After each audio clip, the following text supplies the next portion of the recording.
প্রথম আমরা গুগলে লিখবো WBPMS, গুগলে টাইপ করে WBPMS সার্চ করব। সার্চ করলে এইরকম একটা পেজ আসবে, পঞ্চায়েত ম্যানেজমেন্ট সিস্টেম।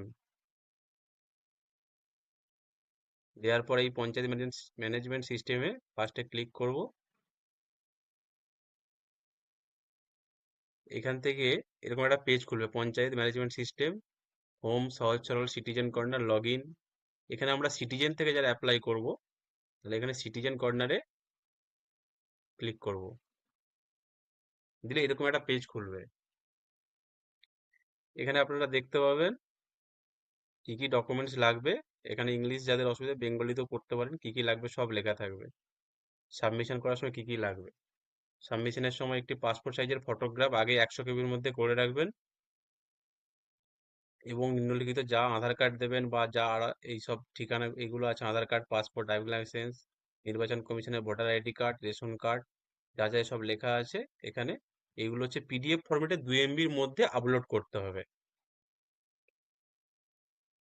সার্টিফিকেটের প্রায় 7 দিনের মধ্যে মোটামুটি সার্টিফিকেট আপনারা পেয়ে যাবেন, আর এই সার্টিফিকেটটি 6 মাসের জন্য বৈধ।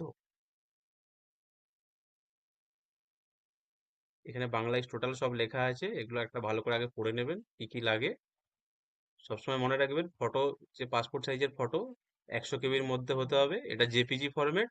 আর যা ঠিকানা ও পরিচয়ের জন্য যা নথি দেবেন, সেটা পিডিএফ ফরম্যাট করতে হবে 2 MBর মধ্যে।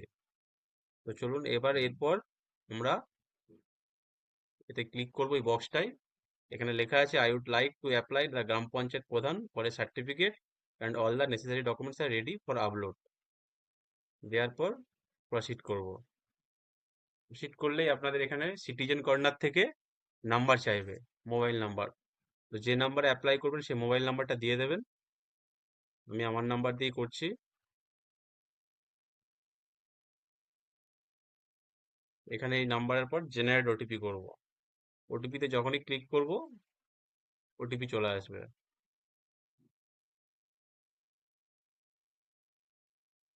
ওটিপিটা আসলে এই ওটিপিটা আমরা এখানে দিয়ে ভেরিফাই অ্যান্ড প্রসিড করব। দিলে এরকম ঠিক একটা পেজ খুলে যাবে।